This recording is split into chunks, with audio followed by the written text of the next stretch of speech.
On April 5, 1976, the sky over the Atlantic was a dull, eerie gray, and a sailor named Captain Robert Caldwell stood at the edge of his small boat, his eyes fixed on the silent, abandoned Mary Celeste. It had been a relic of a time long lost, missing for over a century. For years, rumors had swirled about this ship: ghosts, cursed voyages, and the crew that had vanished without a trace in 1872. And now, years after the event, Captain Robert Caldwell had decided to board this vessel, which remained a mystery in the Atlantic Ocean. As Caldwell approached the old ship, he felt a strange pull, a force tugging at his very soul. His heart raced as his boat slowly bumped against the side of the infamous ship. The stories he had heard throughout his life began to rush through his mind. How the Mary Celeste had been found adrift, without a crew, in bewildering conditions. It was as if the sea had swallowed all those men whole. And now, standing here, just inches away, the ship almost seemed alive. The air around was cold. Taking a deep breath, Caldwell grasped the rope ladder and climbed aboard. As he stepped up, the wooden deck creaked beneath his boots. The deck was empty, as expected, but what was stranger, he felt a heavy sense of being watched. He hesitated, looking around at the fallen boards and the swaying sails. Something felt off. Caldwell had explored many abandoned ships in his career, but he had never felt this way. The stories he had heard were now sinking into his mind, digging deeper with each passing second. He found the wheelhouse, the door slightly ajar. With a moment of hesitation, he pushed it open and stepped inside. Dust hung in the air, drifting in the dim light coming through the foggy windows.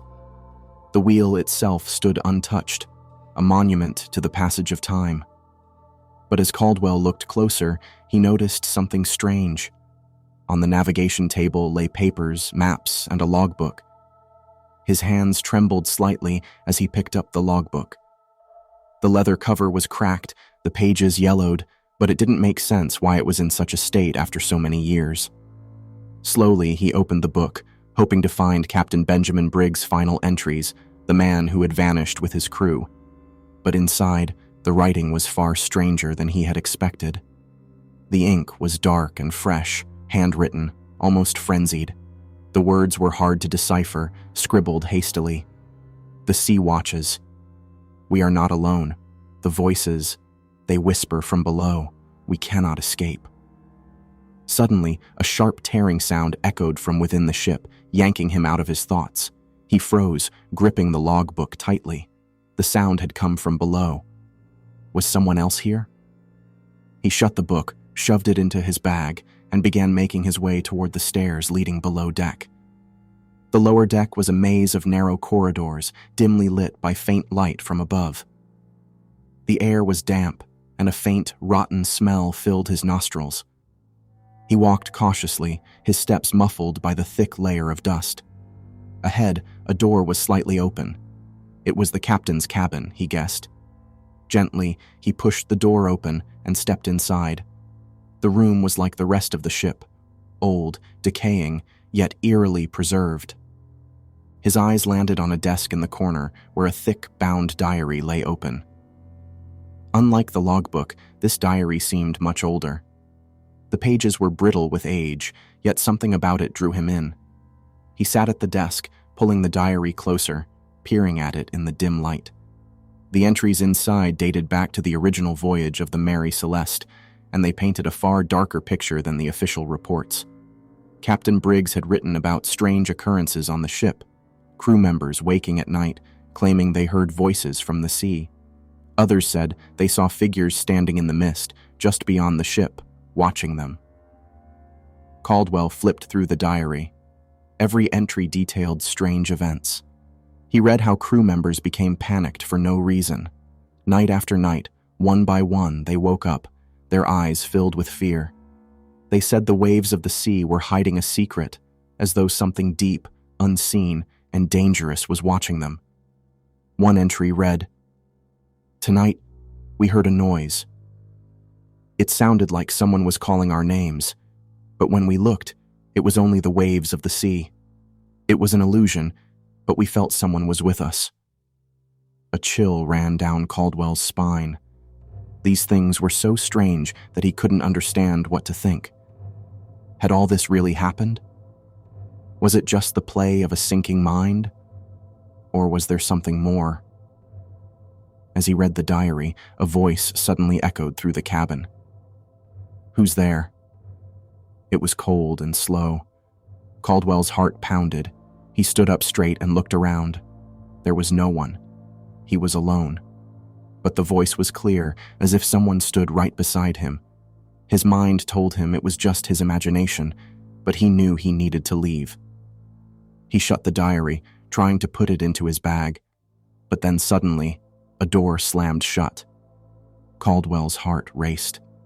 He was startled to see that the darkness beyond the door seemed alive, as though something was watching him. He began to back away, but then he saw a shadowy figure standing by the door. It was a man, but his face was blurred and terrifying. Caldwell's throat went dry. "Who are you?" he asked, his voice trembling. The figure gave no reply, but its eyes glowed. It slowly advanced toward him. Caldwell turned to run, but the stairs leading below deck were steep. He slipped and fell, and everything went dark. When he regained consciousness, he was in a dark place. There was silence all around. Slowly, he rose and looked around. It was the same deck, but now everything seemed different. Everything was blurry, as if he were in a dream. He moved forward slowly. Suddenly, a drop of water fell on his face. As he tried to look up, more drops fell from a small crack above. But then, another sound echoed. It was the same voice he had heard earlier. "You should not be here." His heart raced.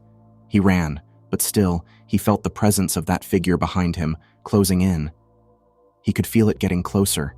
His hands were sweating, and the only thought in his mind was, he had to escape this ship. He ran toward the deck and began climbing up, but as he crossed the deck, he felt as though he could not move properly, as if some force was holding him back.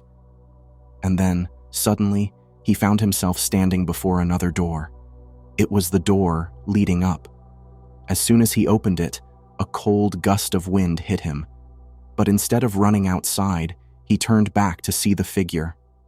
It stood by the door, slowly advancing toward him. Caldwell steeled himself and opened the door. He jumped out and plunged into the ocean's waves.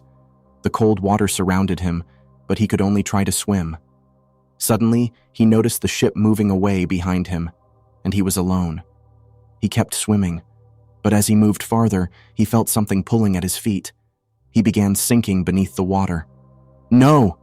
he cried, but his voice was lost. Suddenly, he resurfaced, gasping for air. He looked around. Something was watching him. He saw a shadow on the surface of the sea. It was an unknown figure moving toward him. This time, he knew it wasn't just an illusion. He was truly in the presence of something unseen. "Let me go," he shouted. But his voice was once again lost in the sea. He kept swimming, but now he was exhausted. Suddenly, he felt his feet touch the shore. As he reached the shore, he turned back to see the ship, now lost in the darkness. He stood alone, a lost soul in the waves. He vowed to himself that he would never return to that ship again. Caldwell breathed a sigh of relief, his heart heavy with the burden of the night. He knew he had witnessed a mystery that would stay with him forever. Even after years had passed, he could never forget the event.